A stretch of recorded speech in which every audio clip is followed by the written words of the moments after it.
Buonasera a tutti e benvenuti a Tutto Campo. E ora è il momento dei risultati del calcio dilettanti. E partiamo quindi subito dalla Serie D. Vediamo la grafica. Belluno Clodiense 3-1, Campodarsego Arzignano 1-2, Cartigliano Levico Terme 1-0. Sconfitta passo falso del Ciarlins Muzzane in casa che perde 1-0 con l'Union Feltre, Delta Rovigo Est 0-1, Sant'Onà Montebelluna 1-0. Importante vittoria del Tamai contro una diretta avversaria per la salvezza, il San Georgen per 2-0, Trento Adriese 1-1, Virtus Bolzano Chions 0-0. E vediamo quindi la classifica. Al primo posto Adriese 52, Arzignano 51, Union Feltre 47, Campodarsego e Virtus Bolzano 44, Delta Rovigo 38, Este 35.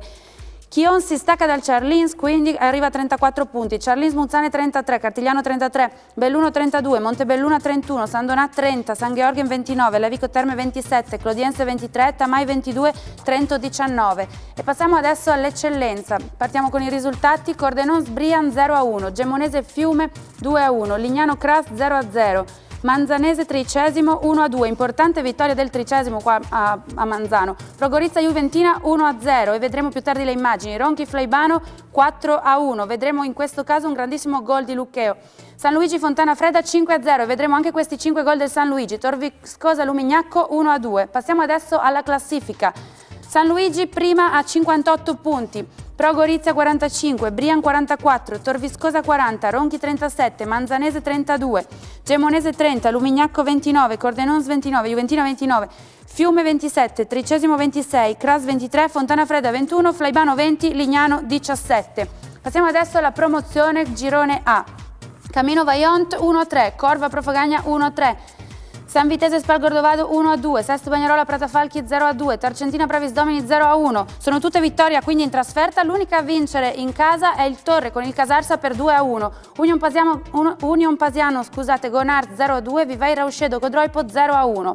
La classifica: al primo posto la Profagagna con 54 punti, Codroipo 49, Pratafalchi 48, Vaion 44, Casarsa 41, Torre 38, Vivai Rauscedo 35, Pravis Domini 34, Corva 28, Corva 29, Camino 28, Sesto Bagnarola 25, Tarcentina e Spalcordovado 23, San Vitese 22, Gonars 20, Union Pasiano 5. Passiamo adesso al girone B della promozione. Partiamo dal risultato più importante, lo stop del Pro Cervignano per 2-2 in trasferta con il Costa Lunga, Gradisca San Giovanni 0-0, Oltre Risanese 0-0, Romans Medea Mlados 2-0, Primoria Trieste Calcio 3-0, Sistiana Seslia Valnatisone 4-2, Virtus Corno Chiarbola 1-3, Zaule Tolmezzo 3-2. Guardiamo adesso la classifica, solo un punto quindi per la Pro Cervignano che arriva a 50 punti, ne approfitta il Primoria che arriva a 48, non ne approfitta invece la Virtus Corno e neppure il Tolmezzo, ferme a 43, Sistiana Seslia 40, Risanese 36, Chiarbola 35, Zaule 34, Romans Medea 29,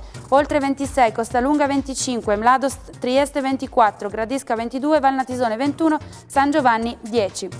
Passiamo adesso alla prima categoria e partiamo dal girone A. Barbeano Ragogna 2-2, Bannia Union Martignacco 2-2, Ceolini Valle Noncello 0-0, Colloredo San Quirino 1-1, Diana Union Rorai 5-1, Maniago Libero Rive d'Arcano 1-1 e più tardi vedremo le immagini. Porcia Nuova Sacilese 0-2, San Daniele Calciaviano 0-0. Nella classifica quindi al primo posto la Nuova Sacilese con 52 punti, Rive d'Arcano 51, Magnago Libero 49, Diana 45, Ragogna e San Quirino 43, Colloredo 34, Ceolini 29, Aviano 27, Union Martignacco 27, Union Rorai 25, Calcio Bannia 24, Barbeano 18, Valle Noncello 15, San Daniele 14, Porcia 8. Prima categoria girone B, Ancona Torreanese 1-1, Forum Iuli Buiese 1-0, Fulgor Grigioneri 0-0, Rivolto Lavariamo Ortean 1-1, Santa Maria Azzurra 0-0, Sedegliano Aurora 3-0, Serenissima Rizzi 2-1, Sevegliano Fauglis Venzone 1-0. La classifica: al primo posto proprio il Sevegliano Fauglis con 54 punti, Forum Iuli 42, Azzurra e Rivolto 41, Grigioneri 40, Buiese 39, Santa Maria e Fulgor 38, Venzone 31, Sedegliano 27, Torreanese 26, Aurora 23, Serenissima 21, Lavariamo Ortean 19, Ancona 12, Rizzi 10. Chiudiamo la prima categoria con il girone C, Aquileia Gradese 1-1. Isontina Maranese 1-1, Isonzo Monfalcone 0-0, Pertegada Domio 0-0, Primorec Vesna 0-1, San Andrea San Vito Zaria 2-0, San Giorgina Rivignano 2-2, Staranzano Ruda 1-2. La classifica al primo posto il Pertegada con 48, segue Staranzano 46, Maranese 41, San Andrea San Vito 40, Ruda 39, Isonzo 36, Zaria 32, San Giorgina 32, Rivignano 31, Aquileia 28, Monfalcone 27, Domio 26, Gradese 23, Isontina 19, Vesna 15, Primorec 11. Partiamo adesso in seconda categoria con il girone A. Azzanese Puriliese 2-0, Liventina Villanova 0-1, Montereale Polcenico Budoia 2-1. Morsano Sarone Caneva 0-1, Valeriano Pinzano San Leonardo 4-1, Valvasone Ramuscellese 4-3, Vigonovo Gravis 0-1, riposa Bruniera. Al primo posto il Villanova con 58, Azzanese 57, Sarone Caneva 50, Valeriano Pinzano 43, Vigonovo 32, San Leonardo 31, Montereale 29, Liventina 26, Gravis 25, Polcenico Budoia e Valvasone 19, Morsano 17, Bruniera 15, Purigliese 14, Ramuscellese 8. Andiamo adesso nel girone B. Atletico Grifone, Maianese 2-0, Moruzzo Glemone 3-3, Rangers Ateniese 1-1, Reanese Spilimbergo 1-1, Riviera Mereto 1-1, Tagliamento Arzino 1-2, Treppo Grande Cassacco 4-2, Unione SMT perde col Pagnacco per 1-2. Al primo posto in classifica quindi la Reanese a 50 punti, Riviera 48, Artegnese 47, Unione SMT e Pagnacco 44, Spilimbergo 38, Moruzzo, Atletico Grifone, Meretto e Treppo Grande a 32, Arzino 25, Rangers 23, Cassacco 23, Glemone 19, Tagliamento 14, Maianese 5. Girone C, seconda categoria, Bertiolo Flambro 0-1, Buttro Pocenia 1-2, Teor Ugno 91 0-0, Castion Strivignano 1-1, Centrosedia Fiumicello 1-0, Basigliano 3 Stelle 1-0, Flumignano Pasianese 1-2, Torre Porpetto 3-3. La classifica: Centrosedia 48, Teor 46, Trivignano 40, Torre 39, 3 Stelle 38, Basigliano 37, Bertiolo 36, Fiumicello 34, Union 91 e Pasianese 31, Buttro 29, Flambro e Castions 26, Pocenia 21, Flumignano 15, Porpetto 2. Chiudiamo quindi la seconda categoria con il girone D. Azzurra Audax 1-1, Breg San Canzian 0-3, Cormonese Turriaco 4-1, La Fortezza Montebello 2-0, Piccina Mariano 2-3, Piedimonte Gaia 2-0, Roianese Romana 1-1, Savogne Villesse 1-0. La grafica della classifica: Roianese al primo posto con 54, Mariano 52, San Canzian 50, Piedimonte 46, Turriaco 41, Cormonese 40, Savogne 39, Piccina 31, Romana 28, Azzurra 27, Audax e La Fortezza 20, Villesse e Breg 18, Gaia 12, Montebello 11. Questi i risultati fino alla seconda categoria. Adesso in collegamento Franco Poiana per la terza categoria. Ciao Franco.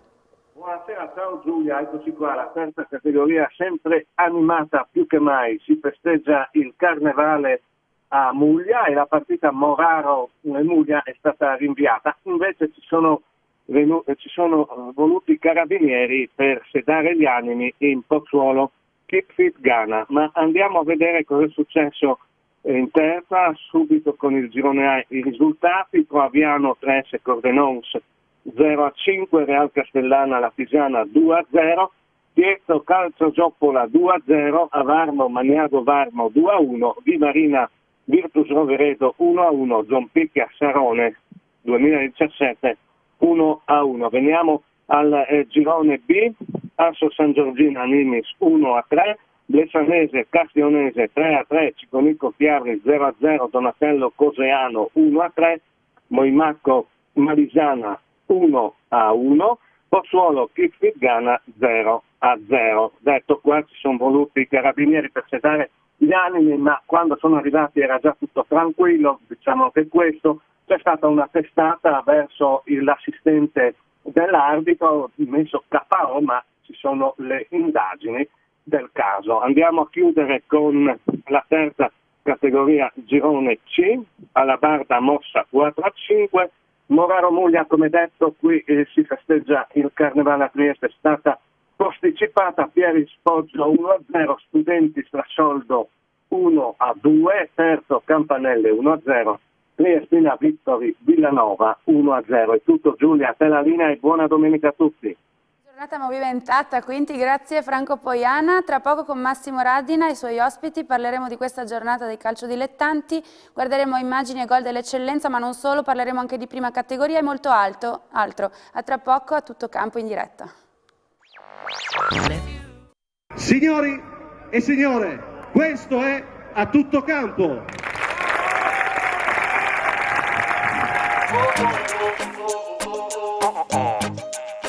Ascolta.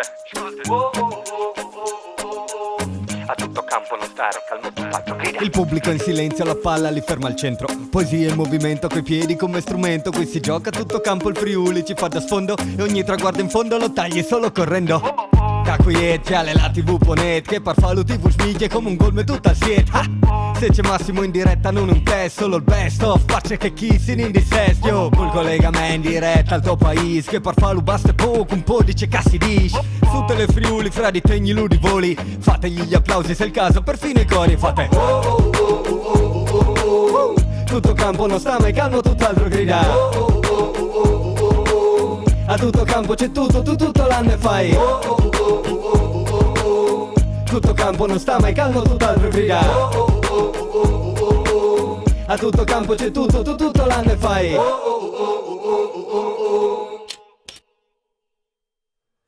Eccoci, è il momento di A Tutto Campo, tante immagini da vedere, tanto da raccontare in questa puntata. Eccellenza, promozione, ma anche prima categoria, ve lo ha già annunciato durante i risultati Giulia Marin. Ciao Giulia. Buonasera a tutti, ben ritrovati. Ben ritrovata a te, pronta per leggere i vostri messaggi. Ne parleremo con Antonino De Blasi. Ciao Antonino. Massimo, buonasera a tutti. Ben ritrovato. Gianluca Marin. Ciao, buonasera a tutti. Fabio Lorefice. Ciao, buonasera. E il mister del Vaillant Giovanni Mussoletto. Buonasera. Che devo dire, devo chiedere scusa a mister Musolino. Ogni tanto il lunedì nelle sintesi del Sistiana metto dentro Calleni anche quello. Oh, ma se vinco Mari li porto bene, no? Esatto, no? Quindi Alleni sia in promo A che in promo B. Vabbè, dai, non c'è il suo problema. Parleremo anche di prima categoria con te, insomma, del girone A. Oggi c'era una sfida Maniago Libero Rive, però prima di arrivare fino al girone A di prima, partiamo con il messaggio inaugurale come ogni domenica. Giulia, Esatto, e quindi partiamo dalla Serie D, sì, con Enzo da Carlino. Ennesima delusione interna per il Charlis Muzzane, Arruffone incerto e capace di sfornare una prestazione ricca di errori sia tecnici sia disciplinari. Come non approfittare l'Union Feltre? E uno sparuto numero di tifosi ringrazia. Charlis Muzzane perde, il Chios pareggia 0-0, il Tamai vince. Benissimo. Importante questi risultati che abbiamo visto, ma andiamo a guardare poi la classifica della Serie D. Direi che, come ho già detto, insomma, noi dobbiamo guardare più che altro il Tamai, anche se avevamo De Agostini ospite la scorsa settimana, dicendo noi dobbiamo comunque chiudere il conto e insomma continua a balbettare alti e bassi. Insomma, se per il punto conquistato a Bolzano da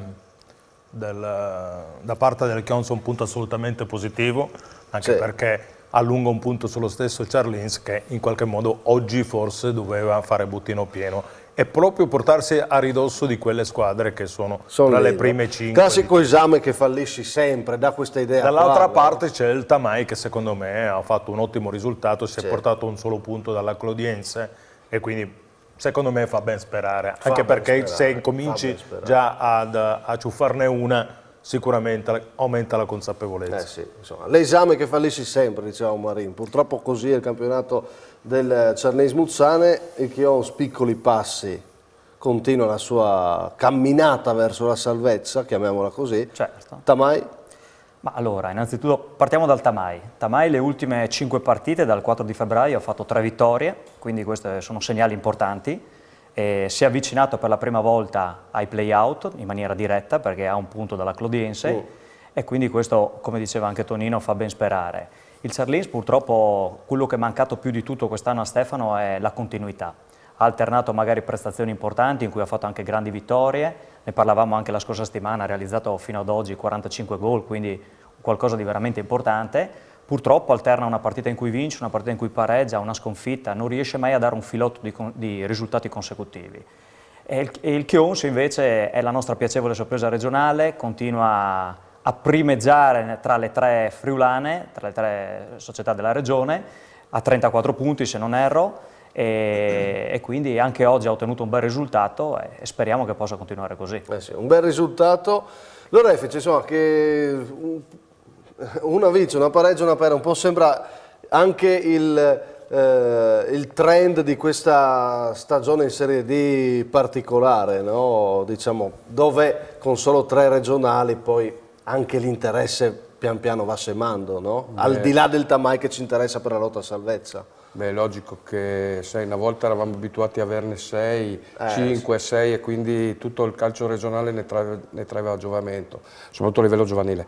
Adesso la situazione sarebbe il massimo se il Tamai si salvasse di modo da mantenerne 3, poi arriverà sicuramente il San Luigi 4 e poi magari ci sono gli spareggi, visto che li ho seguiti l'anno scorso con la trasferta in Lombardia del Lumignaco con la Calvina.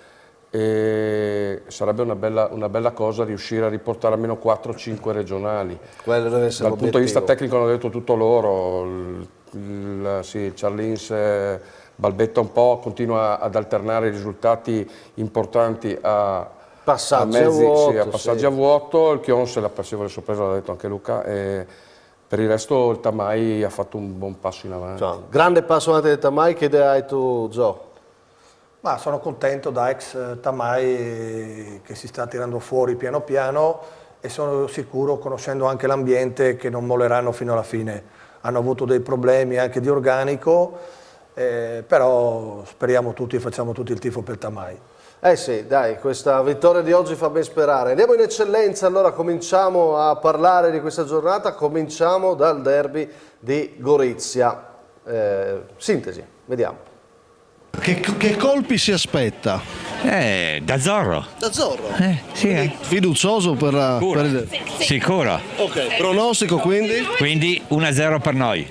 La firma invece è quella di Pillon, vince la Pro Gorizia e ritrova la vittoria al Berzot il giorno delle 200 panchine in bianco-azzurro di mister Coceani. Non riesce in questa stagione la Juventina a fare suo il derby, sconfitta all'andata e al ritorno. Parte bene, girata di Tano di testa del Mestre mette in angolo, traversa di Sfidigoi dall'altra parte. Partita equilibrata con poche occasioni, gioco spesso interrotto, ma alla fine arriva la giocata della Pro. Assist di Battistin sul cross, va in tuffo di testa Pillon, 8º gol in campionato, rivelazione di questa eccellenza, il suo primo anno, spesso decisivo Pillon con dedica a Marco Piscopo, ancora infortunato. Una Pro incerrottata, poi infatti farà fatica a creare gioco e subirà anche le iniziative a tratti della Juventina. Qui pasticcio in area, ma prima reclama un rigore Tano. Per questa spinta resta il dubbio. Nella ripresa pochissime occasioni, del Mestre è attento su questa conclusione di testa. Sepulcri non riuscirà a trovare il pareggio che forse poteva essere il risultato più giusto. Vince la Pro Gorizia 1-0. E ritrova la vittoria alla Pro grazie a Pillon, la prima al Berzot del 2019. Ne parliamo di questo Pillon, eccellente, no? Per il primo anno in eccellenza, arrivava ad un infortunio, fermo da quasi 2 anni. Ieri ha giocato una gran partita. Ha giocato una gran partita, a me devo dire è il classico centravanti che piace, fa gol, dà una mano alla squadra, capacità di tornare indietro, a far rifiatare i suoi, va incontro al centrocampo, cioè il prototipo di centravanti che mi piacerebbe vedere sempre in tutte le squadre. E poi devo dire che è veramente una piacevole sorpresa proprio per il fatto dei suoi trascorsi. È la prima volta che si affaccia all'eccellenza, arrivando direttamente, mi pare, se non erro, dalla prima categoria, e assolutamente ha avuto un impatto devastante su questa esperienza e soprattutto gli 8 gol parlano per lui. Sì, lo fa alla grande, è una sorpresa Pillon, Marin? Ma sicuramente recita un ruolo importante in una squadra importante, perché la Pro Gorizia, essendo seconda, riesce a mettere in mostra anche le sue qualità. Una cosa che deve balzare agli occhi di tutti, diciamo, gli addetti al settore, che sono i direttori sportivi, è che anche in prima categoria ci sono dei giocatori molto interessanti che possono trovare spazio anche nelle categorie superiori. Poi in una Pro con tante assenze, dove ha perso a novembre a Campora, prova Cesca ed è un flop, le risposte le dà un ragazzo che ha voglia di dimostrare. Anche questo è un altro insegnamento da tenere ben presente, no? Sì, tante volte, vedi, ci affidiamo, parlo di noi mister, ci affidiamo a personaggi sperando che magari ci facciano una giocata vincente. Questo è un ragazzo importante, un ragazzo che avevo già visto nella partita con il Ronchi, si è sempre dato da fare, ha sempre lottato, ha sempre diciamo, cercato la giocata, ha sempre aiutato la squadra come diceva Antonino, e poi questo è un gran gol. Questo è un gran gol, secondo me. Questo è un gran gol. Questa è anche una grande vittoria, Mussoletto, con il derby, non aveva ancora vinto nel 2019 in casa, la Pro, è una vittoria che dà fiducia. È un derby sentito, poi comunque anche per il lavoro che sta facendo Cocceani, secondo me è un derby importante, è una grande vittoria, e mi associo a quello che ha detto Gianluca prima. Tante volte si fa fatica ad andare a prendere qualche giocatore di categoria inferiore, ma ce ne sono parecchi in tutte le categorie. E Pillon è un esempio, è giusto il risultato? Cioè, forse era giusto più il pareggio. Sì, il pareggio era giusto. La prima mezz'ora estremamente l'ha dominata la Juventina, poi da quando Racca si è fatto male 2 minuti dopo questa splendida giocata di Battistini, se l'altro aiutato dalla mancata opposizione di Romanelli, se non erro nella fase del cross, però l'azione del gol è veramente bella. Poi, Battistini tra i migliori, guardate che ha pescato Battistini dal mercato. Assolutamente tra i migliori. Poi tornando a Pillon invece, secondo me è la coppia perfetta con Marco Piscopo, e credo che a lui la presenza di Marco Piscopo mancherà tanto. Sì. Se andiamo a vedere i molti gol che ha fatto Pillon, nella stragrande maggioranza sono assist di Marco Piscopo. Parliamo della Juventina che si perde, però dimostra di essere una delle positive realtà di questo campionato di eccellenza. Il presidente Kerpan, intervistato a fine gara. Si sente in salvo, Presidente, in eccellenza, a livello di classifica? No, assolutamente. Sarà una battaglia fino alla fine, anche per questo è un bellissimo campionato, per cui sarà da battagliare fino alla fine. E noi abbiamo questi alti, nonostante che si fa un bel campionato, abbiamo questi alti e bassi, noi arriviamo a fare 2 o 3 risultati consecutivi, e questo chiaramente penalizza un poco, e sarà da battagliare fino all'ultimo. Ma siete sopra le aspettative o erano troppo basse le nostre aspettative? No, io penso abbiamo una squadra chiaramente giovane, manca un po' di esperienza, mancano forse quei giocatori per infortunio, per squalifica, qualche giocatore più maturo che dia un po' di più esperienza, però più o meno per me siamo a quel livello lì. Il primo anno in eccellenza, soddisfatto? Sì, per il momento sì, però bisogna salvarsi ancora. Non è in salvo ancora la Juventina? Aritmeticamente no, per i punti dicono però secondo me tra i punti in classifica della Juventina e la zona play-out c'è adesso una bella distanza. Ha ragione Kerpan nel dire che molto probabilmente 3 punti tra la Juventina, che ne ha 29, e il quintultimo che è il 13°, quindi non è che siano molti. 3 punti sono una partita, e c'è ancora... no, hanno già giocato, mi sembra. Sì. C'è stato il ritorno del Lumignacco, esatto. Quindi ne escludi sì, uno. Poi c'è in mezzo il Lumignacco, che credo che ne uscirà, quindi rimarrà dentro dalla Juventina in giù, credo. Però il rischio è che in ha questo ragione momento il Presidente, bisogna fare punti presto. Ieri sicuramente un punto ci sarebbe stato tutto, sì. Poi devo dire che poi si capiva che Cocceani ci teneva a vincere il derby, vuoi per festeggiare le 200 e poi ne parliamo. E poi è stato veramente nelle condizioni di portare a casa il risultato. Rapidamente sulla Juventina, sopra le aspettative, come chiedeva il Presidente, o troppo basse le nostre aspettative? Io penso che Juventina e Manzanese siano 2 piacevolissime sorprese nella categoria, in quanto 2 squadre sì giovani, entrambe, prive di nomi importanti, e fate eccezione magari appunto per la Juventina, dove penso che il giocatore un po' più rappresentativo sia Tano, con trascorsi veramente importanti, anche a Lumignacco qui da noi. Però direi un campionato più che positivo per Sepolcri alla Juventina, dal mio punto di vista, più che positivo. Anche se effettivamente il Presidente dice, attenzione, dobbiamo ancora prenderci questa salvezza. Domani sarà nostro ospite a lunedì in gol proprio mister Nicola Sepolcri, e torneremo a parlare del derby. Prima di tornare a parlare della Pro Gorizia, del traguardo di Cocceani, lo facciamo dopo. Vorrei chiedere alla regia di anticipare dalla scaletta i gol della Gemonese che vi facciamo vedere, perché secondo me questa lotta a salvezza è molto complicata. Fino a 29, fino al Cordenons, e la Juventina appunto si è dentro, perché oggi il 13° dà un grande segnale, il 13° batte la Manzanese oggi e quindi accorcia, tiene vivo tutto nei play-out. La Gemonese oggi però vince col Fiume Veneto con questo gol di Aste 1-1, bellissimo, e poi rete di Bortolotti, e va a 30, lasciando il Fiume Veneto Bannia a 27. Secondo me questa è una vittoria che pesa e che ti mette quasi in salvo. Chi vuole rispondere? Ma io oggi ero a vedere questa partita. Ecco. Quindi ti posso dire che intanto il primo tempo è corso sui binari dell'equilibrio, un'unica situazione in cui il Fiume Veneto è riuscito a concretizzare al massimo e a ottenere il vantaggio con 1-0, con Manzato, e poi nella ripresa devo dire che la Gemonese ha messo veramente tanto cuore e anche idee in campo, a differenza magari di un Fiume Veneto che si è un po' perso alla distanza, che si è un po' fatto trascinare dalla voglia di ricercare il risultato ma senza mai creare nulla di particolare, e secondo me il Fiume Veneto si è spento anche un po' con Alberti. Cioè io ritengo che Alberti sia un giocatore veramente importante in questa squadra. Quando Alberti è calato a livello di ragionamenti in campo, anche il Fiume Veneto ha iniziato a perdersi un po'. Ritengo che alla fine il risultato sia giusto, perché la Gemonese ha dato veramente tanto nel secondo tempo e ha meritato. Quindi... Ok.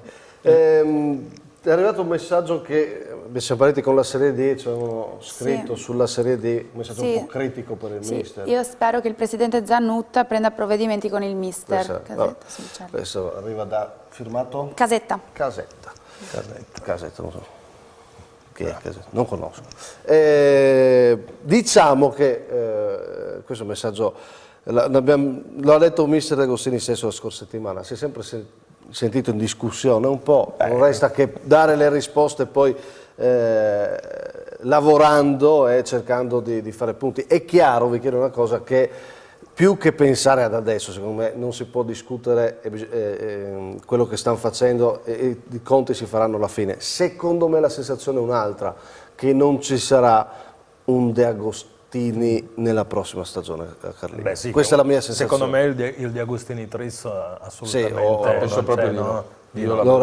Secondo me ci sarà un cambio anche a livello di giocatori proprio, perché quando tu investi delle energie anche economiche e non riesci a fare il salto, è logico che si riprova un po' a ribaltare tutta la situazione. Che poi il salto l'ha detto proprio Mister, cioè l'obiettivo era sesto, settimo posto, questo che è ancora possibile, ma l'abbiamo detto, è troppo altalenante. Oggi è un passo falso che non può piacere chiaramente.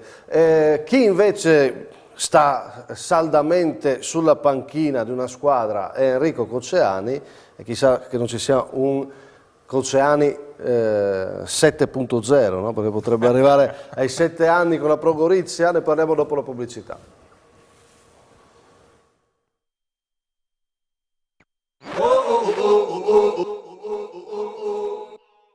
Eccoci qua, continuiamo allora il derby di Gorizia e poi dedicheremo ancora spazio alla fine con la partita Credi Friuli per raccontarvi anche un po' il colore, oltre alle interviste sulla partita. Cocceani, 200 panchine in bianco-azzurro, sentiamolo. Hai assaggiato la torta? No, la torta no, ma un ottimo prosecco sì, questo assolutamente sì, è comparsa una bottiglia celebrativa e quindi l'abbiamo bevuta insieme con i miei ragazzi che se lo meritano tranquillamente. Senti, sappiamo che il primato non è lontano, però continua una bellissima storia la tua in bianco-azzurro, insomma, oggi è un'altra bella giornata da mettere nel tuo album dei ricordi, credo. Sì, vincere il derby il giorno che festeggi un qualcosa di storico, penso sia veramente un qualcosa che mi sognavo sempre fin da piccolo quando venivo a vedere giocare la Pro Gorizia, e quindi essere in questo momento così con i miei ragazzi ancora lì al secondo posto, perché questo sicuramente ancora nessuno ce lo sta togliendo, ma soprattutto in un momento di grossissima è un momento di grossissima difficoltà a livello organico, penso che sia qualcosa che veramente ti gratifica di tanti sacrifici e soprattutto che siamo sulla strada buona, che Gorizia è sulla strada buona, che nei prossimi anni sicuramente Gorizia continuerà a rimanere al vertice.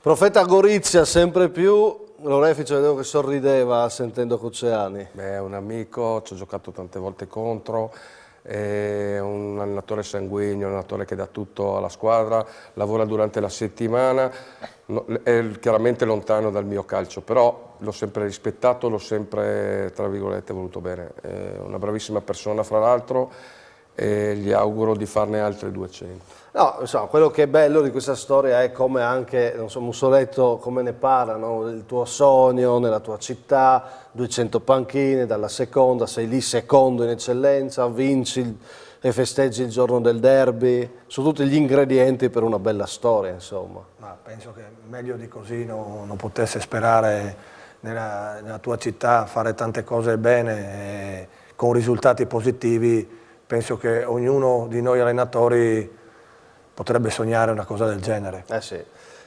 7 anni potrebbero essere troppo, dopo queste stagioni magiche, pensate abbia ancora la forza, l'entusiasmo, sicuramente lui sì, ma continuare questa storia è plausibile oppure credete che poi ci potrebbe essere una svolta? Avete sentito come parlava, magari dice Gorizia resterà al vertice, ne parla come uno che dice io ho fatto il mio, so che fra un po' toccherà un altro. Mi dava questa idea, Gianluca. Insomma, ci può stare tranquillamente. Enrico ha fatto tanto per Gorizia in questi anni, e quindi tutte le belle storie prima o poi hanno una fine ed è meglio, penso, finirle con un bel ricordo che non lasciando ricordi negativi. Ok, questa storia però è tutta da scrivere, nel senso che è secondo, può recuperare dei giocatori e chissà, cioè è chiaro che il primo posto non è più di competenza di nessuno, ma i playoff...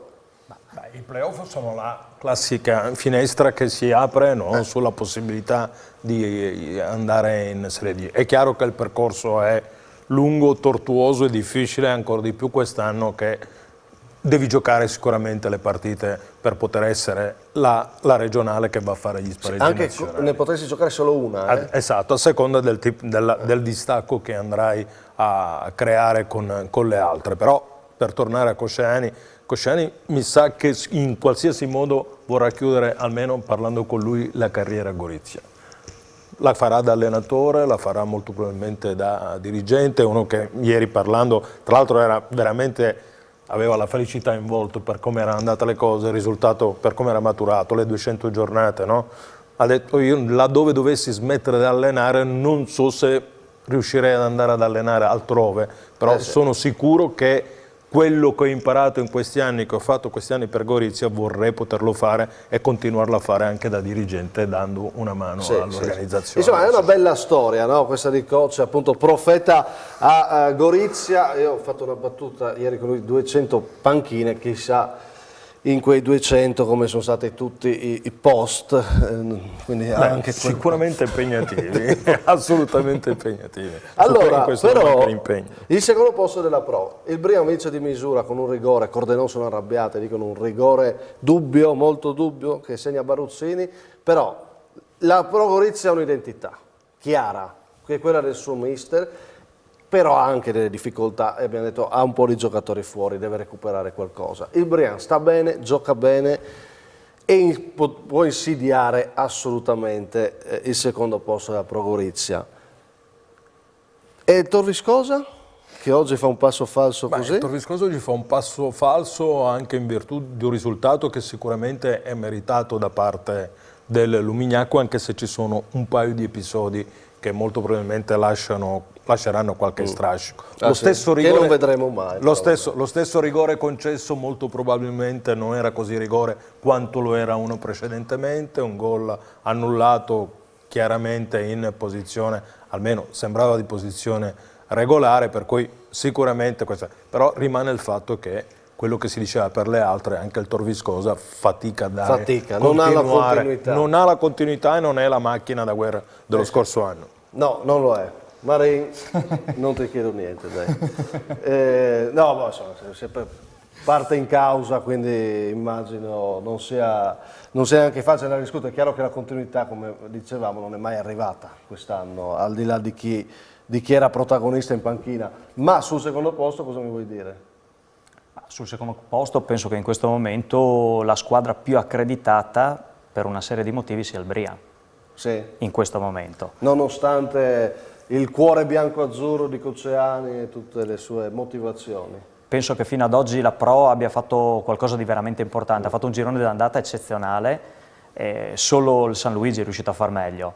Nel girone di ritorno, con alcune assenze, è diventata una squadra normale e questa normalità alla lunga si paga. Ritengo che il Brian abbia trovato un equilibrio tale che in questo momento nessuna squadra a livello di eccellenza abbia.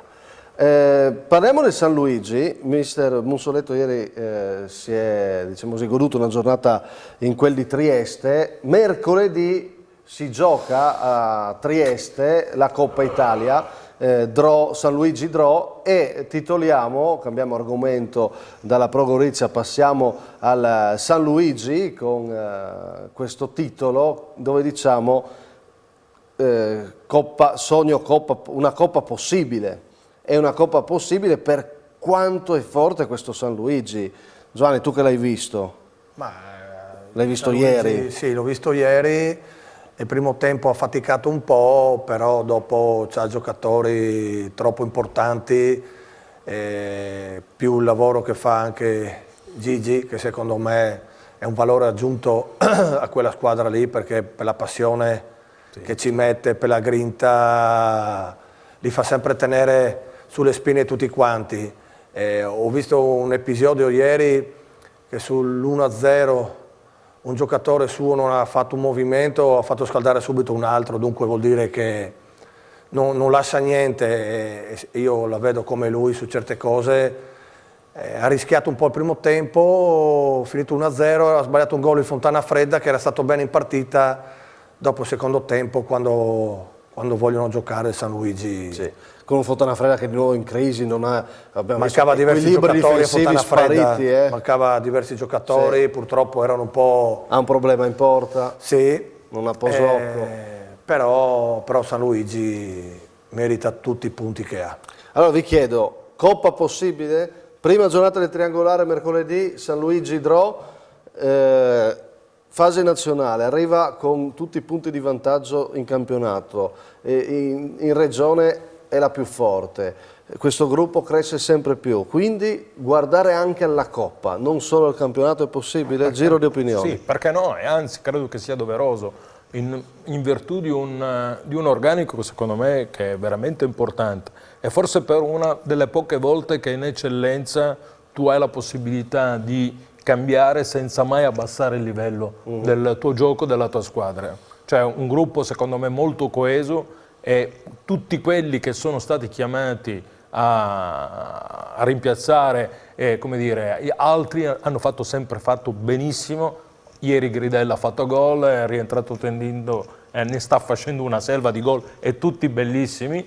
Ecco, e quindi ieri un gran gol. Un gran gol. Beh, ormai questo non è più il gol alla Del Piero, ma è il gol alla Tentindo. No? È vero. Cioè, perché lui è un colpo che lui è fantastico. Non gli tolgo dei meriti, ma questa si può anche prendere. Sì, diciamo che c'è qui un po' la complicità, però il merito è che lui ci provi. Ecco. No, e poi ha questa giocata, e hai ragione. E quindi dico, secondo me, ha l'obbligo di tentare. Di tentare il sogno fino alla fine. Questo turno, almeno questo turno. Passare questo turno e poi non togliersi sicuramente.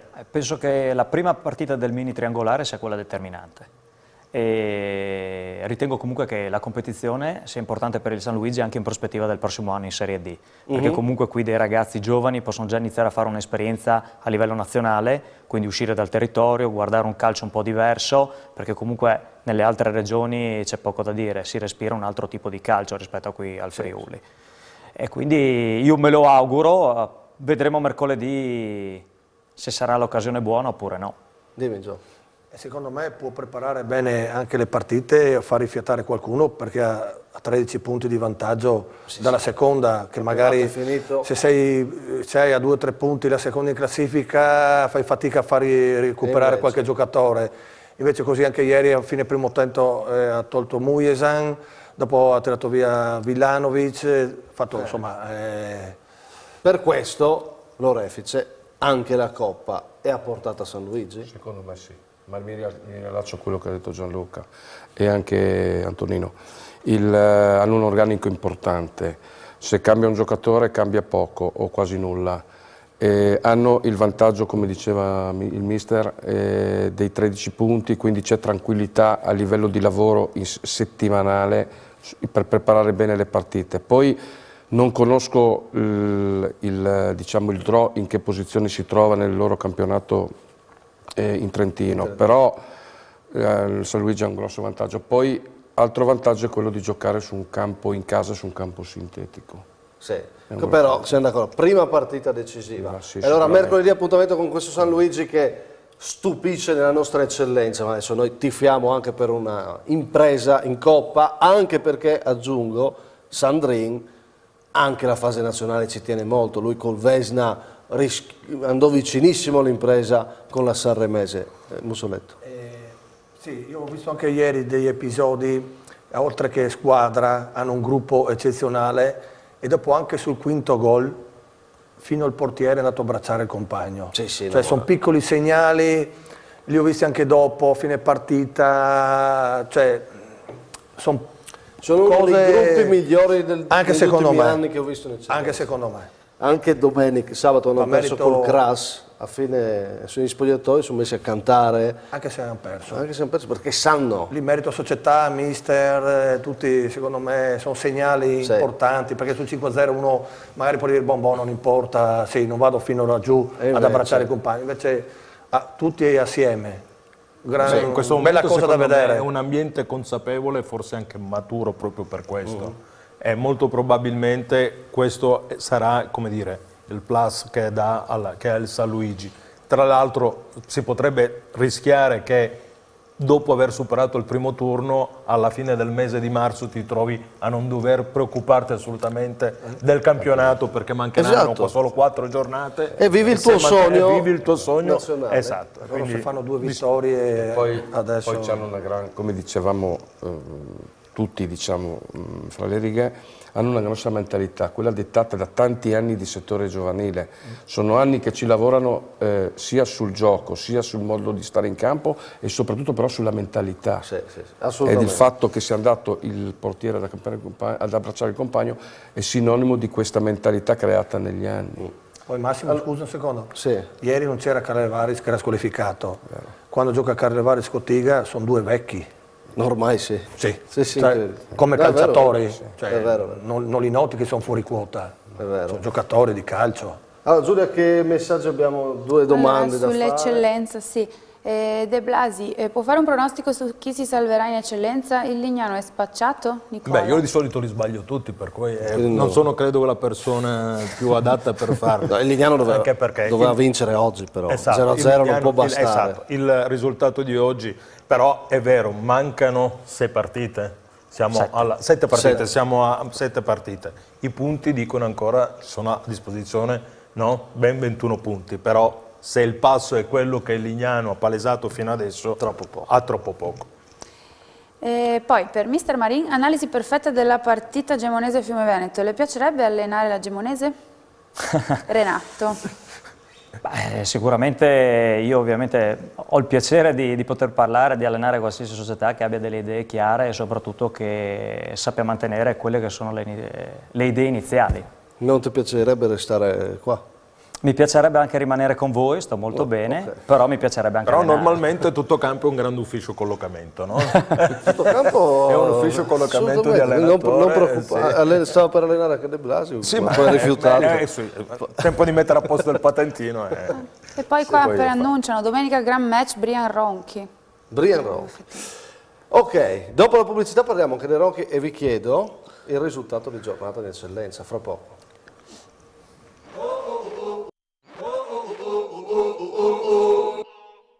Qual è il risultato di giornata allora in eccellenza? Via. Io dico quello della Podgoriccia, non era così scontato che la Podgoriccia vincesse il derby. Marin. La vittoria del 13° a Manzano, insieme alla vittoria del Lumignaco a Tor Viscosa. Sì, chiave e salvezza, due vittorie molto molto importanti. L'Orefice? Lumignaco a Tor Viscosa. Lumignaco a Tor Viscosa. Ma perché? Perché secondo me il Lumignaco era in discesa e rischiava di essere coinvolto ancora di più nella lotta a salvezza, invece con questa vittoria insomma, è riuscito poi a frenare la striscia positiva del Tor Viscosa. 13° con la vittoria di Manzano, penso che stiano facendo non un miracolo, qualcosa di più. A proposito di Manzano, delle voci, ormai diciamo che voci le voci molto sono insistenti, che ci sia un processo di rinnovamento. Di rinnovamento societario, potrebbe esserci nuove figure dirigenziali, si parla di una possibile entrata in scena di Pippo Fabbro che da bomber conosciuto diventa dirigente. Adesso queste sono solo voci, non c'è nessuna conferma della Manzanese. Io ho provato a sentire Fabbro ma non sono riuscito a contattarlo, ma sono voci dell'ambiente ma molto molto insistenti, cioè molto presenti, quindi non c'è una notizia ufficiale, non c'è una conferma, ma lo mettiamo qua sul tavolo perché esistono, poi sarà magari la Manzanese Nelio diciamo, secondo me negli anni ci ascolta, ce la smentisce subito questa cosa negli qua. Anni credo che nello storico della Manzanese ci sono queste situazioni in cui di forte rinnovamento dove molto probabilmente si con un progetto di crescita, esatto, con un progetto di lanciavano crescita. le basi per portare la Manzanese forse a quella Serie D che tanto tempo ha frequentato e quindi molto probabilmente in termini di idee, se il presidente sarà Pippo, di risorse nuove che potrebbero arrivare, credo che possa essere... Comunque un lavoro sul settore giovanile ancora più marcato, indagheremo, però su ogni quando campo... quando c'è qualcosa di nuovo è bello aspettarlo e attenderlo. Ecco. Capiremo poi se la Manzanese quando magari sarà una cosa ufficiale, non ne parlerà, eccetera, però intanto indaghiamo e diciamo che esistono queste voci che hanno a che fare con la Manzanese. Abbiamo detto i risultati di giornata, vi faccio vedere come il Ronchi ha battuto il Fleibano, perché dobbiamo parlare anche di Lucheo. Sempre più nei guai il Fleibano che resta a quota 20 punti in classifica al penultimo posto. Il Ronchi invece ritrova la vittoria a suon di gol, il vantaggio con Bardini al 12° l'1-0 per i ragazzi di Franti. Poi la reazione del Fleibano alla mezz'ora, il lancio lungo per Rosa Gastaldo, a tu per tu riesce a toccare il pallone in rete, ci spera la squadra di Peressoni, ma poi è di nuovo Ronchi quando arriva la giocata di Mininel che approfitta degli errori difensivi dei gialloneri. Troppe le sviste in questo momento del campionato, pesano parecchio. Nella ripresa ancora Mininel che trova la rete del 3-1 ed è un altro errore difensivo dei ragazzi di mister Peressoni, evidente. Poi sale in cattedra Lucheo, entrato nella ripresa e arriva il gol del 4-1, è una bellissima azione, il cross dalla sinistra, Lucheo in acrobazia mette all'angolino, grande giocata di uno dei talenti della nostra eccellenza. Il Ronchi torna a volare, il Fleibano da troppo tempo è fermo. Non è doppietta di Mininel come dicevamo nel servizio, ma è doppietta di Lucheo, 3-1 e 4-1 col quarto che è un gol splendido. Approfitto, ringrazio anche il Ronchi, oggi l'immagine di Fabrizio Recchia, queste società che collaborano, ci tengo a dirlo perché il Ronchi quest'anno mi fa piacere ci sia, perché possiamo vedere questi gol, possiamo parlare di questi giocatori, che è lo scopo della nostra trasmissione. Lucheo è un giocatore di questa eccellenza. Bravissimo, cioè, l'anno scorso era stato una sorpresa, tra l'altro ha contribuito in maniera determinante alla conquista del titolo della nostra juniores regionale e poi quest'anno veramente ha dato assoluta continuità, adesso credo che sia già in doppia cifra. Sì, e questo... Assolutamente straripante il suo campionato. E poi Marin, che gol! Un gran gol, ma è quello che comunque fa piacere più di tutto è che Lucheo 99 insieme a Carlevares 2000 siano due giocatori giovanissimi che possono rappresentare qualcosa di importante per il calcio regionale. Sì, questa è una bella cosa, penso, per notizie. tutti. Poi chiaramente ritengo che anche il Ronchi giovi anche delle prestazioni di Lucheo e si trovi in questa posizione di classifica grazie anche ai suoi magnifici gol. Sì, ha trovato uno dei giocatori insieme a Carlevares, è vero, forse i due migliori che stiamo vedendo, l'Orefice. Sì, sicuramente. Io non lo conoscevo anche perché sono stato via un po' di anni, quindi non avevo seguito il calcio giovanile negli ultimi 4 anni. E questo è un giocatore che mi ha entusiasmato, l'avevo già visto con la Pro, e devo dire che assieme a Bardini erano stati i due giocatori che... Sì, in assoluto sono la coppia di attaccanti più prolifica dell'eccellenza. Secondo me si completa con Bardini veramente alla grande. A proposito di zona salvezza, come Fontana Fredda, anche Freiberano ho visto prendere dei gol però gravissimi, le difese stanno cominciando a sfaldarsi e se non sei equilibrato e compatto in questo momento del campionato diventa molto dura, diventa molto dura. Freiberano è una squadra fortemente in crisi adesso. Tra l'altro ha perso la scorsa settimana, bisogna dirlo, Francesco Pescile, sì, per cui oltre alla perdita di Cassin c'è qualche altro problema lì. Allora, fra poco dobbiamo parlare di promozione Girone A, del Vajont, di mister Mussoletto e qualche saluto. Ma a proposito, Massimo, scusami, mi sono perso. Oggi c'è stato un infortunio di gioco a Tor Viscosa, c'è stato uno scontro tra Craviari e Andrea Borsetta. Andrea Borsetta ha avuto la peggio, è stato portato in ospedale, molto probabilmente con un taglio alla mandibola, evitiamo di pensare che sia qualcosa di più grave. Ecco, volevo fare in bocca al lupo ad Andrea e alla sua famiglia che sono accorsi subito all'ospedale a vedere di che cosa si trattava. Ci uniamo. Giulia, cosa abbiamo? Sì, avevamo dei saluti proprio per il mister Mussoletto, quindi... È una domanda anche, no? Sì, giusto. Perché non fate giocare Ascone? Perché si gioca in 11, sto ruotando abbastanza i giocatori, ha giocato prima all'inizio, ha avuto un po' di calo, adesso pian piano torna a giocare, vengono terreni asciutti, lui che è un brevilineo, ma comunque... Per una roba o per l'altra hanno sempre giocato tutti, dunque... Allora, pubblicità e parliamo del Vajont, che a questo punto si sta giocando i play-off in promozione Girone A, fra poco.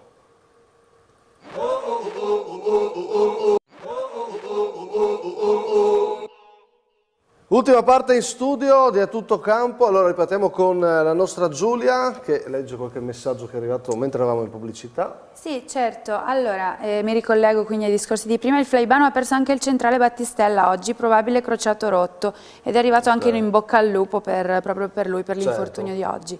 Dopodiché complimenti a Lumignacco che ha vinto contro il Tor Viscosa, meritata vittoria, avanti così ragazzi. E poi per aprire il nuovo argomento abbiamo un caro saluto a Giovanni Mussoletto, per me è uno dei mister migliori in regione, saluti Pres Pino Pretto. E poi c'è anche un altro saluto. Questo è un corteggiamento pesante. Sì. E poi c'è un altro saluto da Renato che lo definisce come Ermeio. Sempre per mister Mussoletto, che ci parla del suo Vajont. Allora, innanzitutto una cosa, anche oggi 3 gol Nardi, è arrivato a quota 28, tripletta con la Tercentina, tripletta oggi a Corva arrabbiati, perché dicono c'è un altro rigore come col Codroipo, un fallo di mano, domani dovremo parlarne, ma intanto, quindi com'è lì? Insomma, con un Nardi così cosa potete fare? No, noi non dovevamo fare niente, però penso, come ho detto mesi fa, che può perdere solo il Fagagna, oltre che avere una grossa squadra, c'è un giocatore davanti che nelle partite è un po' in dubbio. Io sabato scorso ero a vedere Fagagna Tarcentina, ha fatto 3 gol, Nardi, insomma ti sposti gli equilibri, un giocatore così, insomma, lo faceva in eccellenza, di conseguenza fortunato il Fagagna a averlo. Vediamo questa classifica in promozione Girone A, oggi ha dato una bella risposta al Codroipo vincendo in un campo difficilissimo come quello del Vivai. Molto. Secondo me è una gran vittoria. Secondo me la cosa sorprendente, allora c'è il Pratafal che l'abbiamo detto, al terzo posto, però voi lì, il Vaillant quarto, sopra al Casarza, secondo me è un gran bel risultato, no? Sì, anche perché il Casarza la reputo una delle più belle squadre, secondo me, per come gioca, per i giocatori importanti che ha, giovani molto bravi, che lavorano molto bene con il settore giovanile, e per noi essere sopra il Casarza ci rende molto orgogliosi, ecco. Devo fare un plauso veramente al mio gruppo, perché stanno facendo una stagione, a parte il mese di febbraio, per fortuna che è corto febbraio. C'è stato avuto qualche blackout. Sì, infortuni, purtroppo tutti in quel periodo lì. Oggi, fatalità, non avevo il difensore centrale esperto, ho fatto giocare uno adattato, dopo 10 minuti si è fatto male. Dunque abbiamo fatto... stiamo facendo bene. Bellino sto gol, è vostro o erano è l'1-1. È il gol vostro dell'1-1 questo? No, loro. Ah, del Camino. Sì. Molto bello. Sì, dopo ho fatto due gol Stolfo, che ha fatto due grandi giocate, giocatore secondo il mio punto di vista, se sta bene, il secondo gol il 2-1, e dopo alla fine ha segnato il vecchietto, 41 anni, Bellito, di testa, che nei momenti di difficoltà viene sempre fuori. Senti, il playoff però, per provare, cioè conquistare i playoff per provare a guardare ad un'altra promozione incredibile, ci penso ogni tanto? No, non ci penso, vorrei farli perché è giusto come premio ai giocatori e anche alla società, per quello che ci mettono, una società che ha sempre quasi fatto seconda o terza categoria, però per il presidente, per il direttore sportivo, che ci mettono l'anima, e che non voglio dire niente perché quando ho detto siamo arrivati a 40 punti, il primo obiettivo è stato centrato, abbiamo perso 2 partite, pareggiata una, allora meglio non dire niente.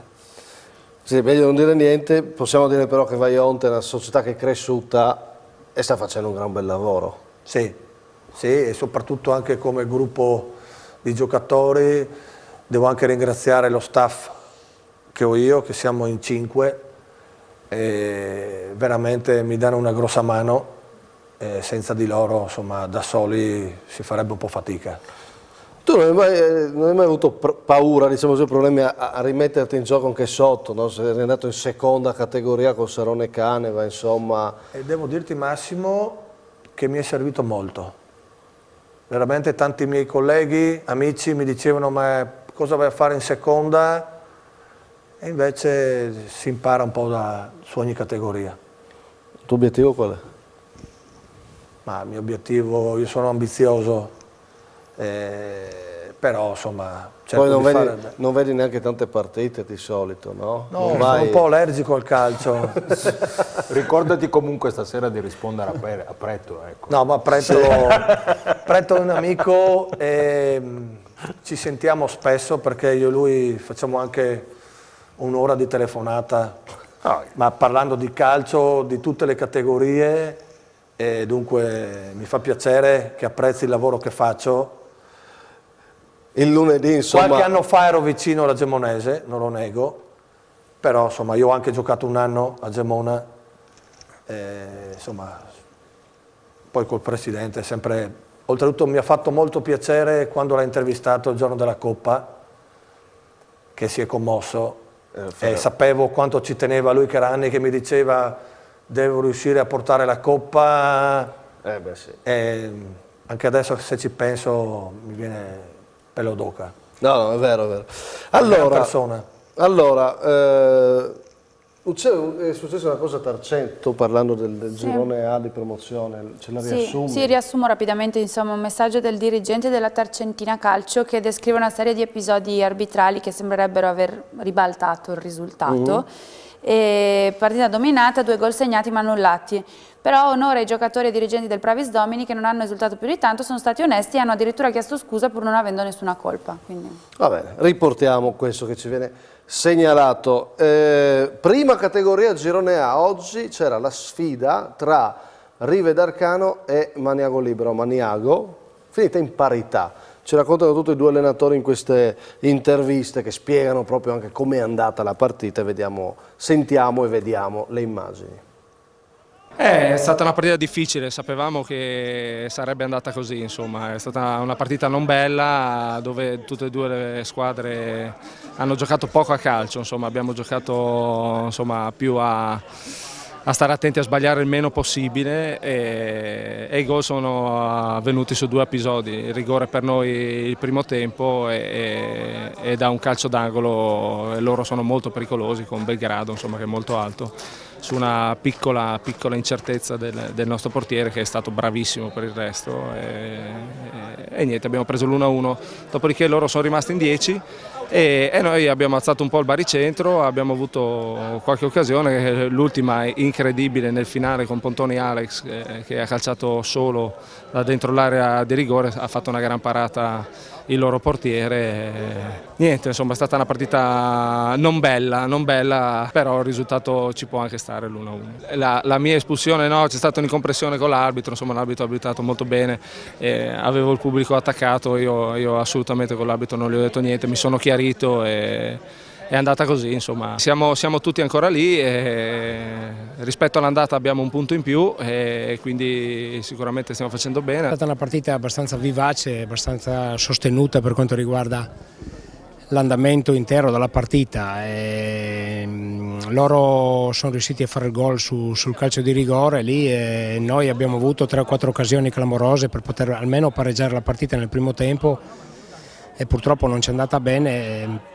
Siamo stati bravi nella seconda parte a crederci perché secondo me abbiamo fatto un primo tempo abbastanza timoroso e nel secondo tempo invece ci siamo un po' mollati e abbiamo iniziato forse a fare qualcosa di meglio, abbiamo trovato l'1-1 e dopo potevamo andare anche in vantaggio, abbiamo avuto 2 occasioni belle per poter andare in vantaggio e purtroppo il loro portiere ha fatto anche delle belle parate. Dopo siamo rimasti in 10 e in 10 lì con questa squadra qua non è facile giocare, il miracolo l'ha fatto il nostro portiere all'ultimo secondo e penso che il punto tutto sommato ci stia bene a tutti e due, forse noi possiamo ricriminare qualcosa in più nel primo tempo, però è andata così, dai. La classifica è tutto sommato rimasta quasi invariata, ci sono solo scambiate le posizioni, ci sono ancora 7 partite da giocare e noi cercheremo di fare il possibile per rimanere in quella posizione lì e dopo alla fine si tireranno i conti. Corsa a 3 perché c'è il sorpasso della Sacilese proprio su Rive e Maniago, Giovanni Mussoletto che conosce quella categoria l'ha fatta da protagonista l'anno scorso. Mi aiuti a capire? Diciamo che le prime 3 in classifica, secondo il mio punto di vista, meritano stare là davanti. Sono tutte e 3 squadre attrezzate, tutte e 3 squadre costruite per stare davanti e sarà una bella lotta fino alla fine. Secondo me forse il Rive d'Arcano gioca un po' meglio. Sì, li ho viste 2 volte, mi piace come giocano. E hanno squadra anche. Poi ci sono vari episodi, domani metteremo ordine con la sintesi, belle parate, poteva vincere probabilmente una e l'altra, ma resta il fatto che il Rive prima ha fatto una gran parata al portiere, ma poi c'è l'errore. Mi pare che sia anche, non sia Indovina, sia il 12°. Ah, okay. Mi pare di aver capito che era, però aveva fatto 2 belle parate prima, lei sul gol forse poteva fare meglio. Quindi il Rive gioca meglio, la favorita per te? Cioè la più... Ma se sono tutti, la Sacilese a squadra. La Sacilese a squadra. Però sono sempre in 13-14. Me lo diceva, ma anche ne abbiamo parlato poco tempo fa con Gianluca. Sì, io conosco un po' qualche giocatore che ogni tanto lo incontro, parliamo ed è duro arrivare fino alla fine con una rosa colta. Però sei davanti, Giovanni. Sì, no, sono bravi. Giocatori di qualità. Ma occhio che arriva a giocatori di qualità, è una bella prima... Sì. Tutte e 3, secondo me. Massimo, guardavo la classifica e la posizione del Porcia è una roba veramente, finita veramente un ciclo, una storia. Cioè lì è un po' quello che è successo qualche anno fa a Vesna, adesso succede a Porcia. sono situazioni che veramente non vorremmo vedere, però sì. questo Però ci questa dicono. classifica è grave, dice molto. Ci lasciamo con una domanda. Sì. Di Anna. Di Anna. 10ª sconfitta per l'ISM. Cosa c'è che non va secondo voi? Qua mi aiutate, 10 sconfitte. No, non ho fatto 0-0, scusa. 0-0? Cosa ci allora, guardiamo, mi date la Promo B, i risultati? Io li hai detti tu, non ti ricordo. Io vediamo se ha ragione Marin. 0-0, giusto. Allora, da controllare. Sì, comunque però, una striscia negativa, saranno 9 consecutive più oggi. Sì, quindi 9 sconfitte, un pareggio, diciamo senza vittoria, un solo punto in 10 giornate. Francamente da un boccone amaro da buttare giù. Credo che sia una striscia da record in negativo Questo potrebbe essere un esempio importante, perché si tratta di una di quelle situazioni in cui c'è un allenatore importante su questa panchina, riconosciuto da tutti, perché è Zoratti. Però se non ci riesce nemmeno lui, tra l'altro si era già dimesso e gliel'hanno respinte, quindi la situazione non è rosea. No, la situazione... non lo è da molti anni, bisogna dire onestamente a Gradisca. Forse l'impegno di qualcuno che ha cercato di mantenere per quanto possibile lì invita la società, molto probabilmente adesso tutto questo un po' alla volta viene meno ed è un gran peccato. Sì, questa è una delle squadre più in difficoltà in questo momento. Ci salutiamo con un augurio. Facciamo gli auguri a Faloppa, capitano del Tamai, frattura di clavicola, e anche con un appuntamento e arrivederci a giovedì, festa della Renga Marione. C'è la festa della Renga Tamai. Io sono arrabbiatissimo con la Lega Serie A che fa giocare Udinese e Juventus di venerdì. Io quel venerdì ero già pronto, Tamai. Ma Massimo, ma guardavo proprio che in questi giorni è venuto fuori il post dello scorso anno con le foto dello scorso anno, quindi bisognerà fare trovare una data. Dobbiamo trovare assolutamente una data per la Renga, perché noi dobbiamo esserci. È fondamentale la Renga. È fondamentale, conta tantissimo. Brutta però la notizia di Faloppa, quindi un Tamai che dovrà cercare magari anche un colpo di mercato se c'è qualcosa libero, magari perché senza Faloppa è dura, brutta notizia. A questo punto Massimo è difficile, credo che tu riesca a trovare giocatori di categoria liberi. È dura. Se ci sia qualche professionista. Sì, bisognerà, magari secondo me cercheranno qualcosa. Sì, grazie Giulia Marin. Grazie a voi. Grazie Antonino De Blasi. Ciao Massimo. Gianluca Marin. Ciao, buonasera. Fabio Lorefice. Ciao. E mister Giovanni Mussoletto. Dove arriva il Vaionta allora? Fine campione. Playoff. Perfetto. Grazie per essere stati con noi. Dopo la pubblicità la partita Credi Friuli.